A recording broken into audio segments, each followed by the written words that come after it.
Controlled use of fire by humans dates back several 100,000 years, but the invention of matches is fairly recent. The first known use of matches dates back to the 5th century in northern China, and commercial safety matches were only invented in the early 19th century. You just need to rub a match head against the striking strip on the matchbox to start a fire. Matches come in a variety of matchbox formats. A liner board paper roll feeds into a machine, passing under a hot iron to reduce the moisture level to 5 or 6%. An automatic paper roll match inner box machine like this one can produce up to 55,000 liners per hour through high-speed die cutting, folding, gluing, and forming. The speed of the process depends on the inner box's size and on the paper's density.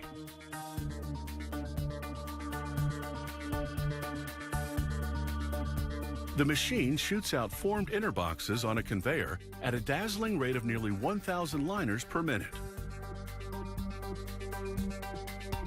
The conveyor then drops the formed liners into storage bins. An automatic sorting machine files the boxes in single rows and arranges them upright on the conveyors, feeding the filling machine.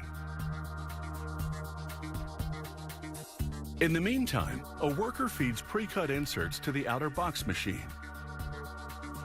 High-speed die creasing and cutting tools automatically fold the inserts. As the folded liners run through the rollers, the machine forms and glues the box skillets.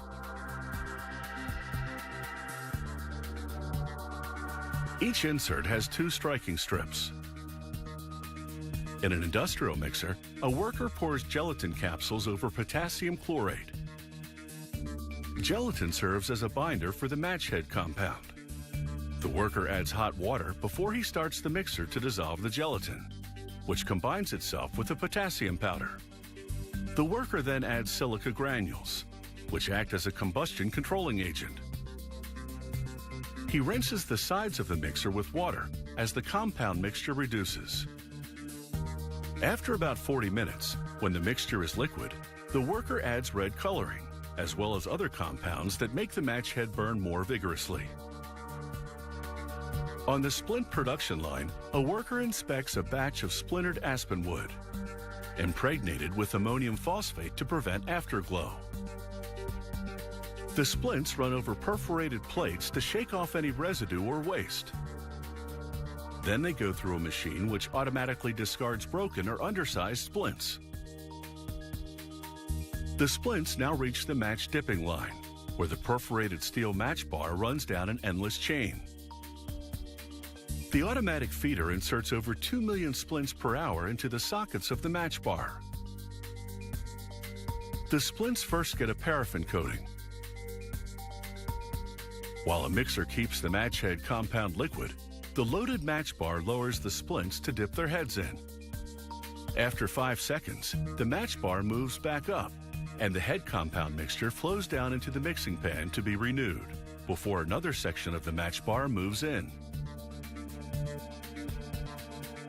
After dipping, the splints keep rolling down the match bar chain for drying.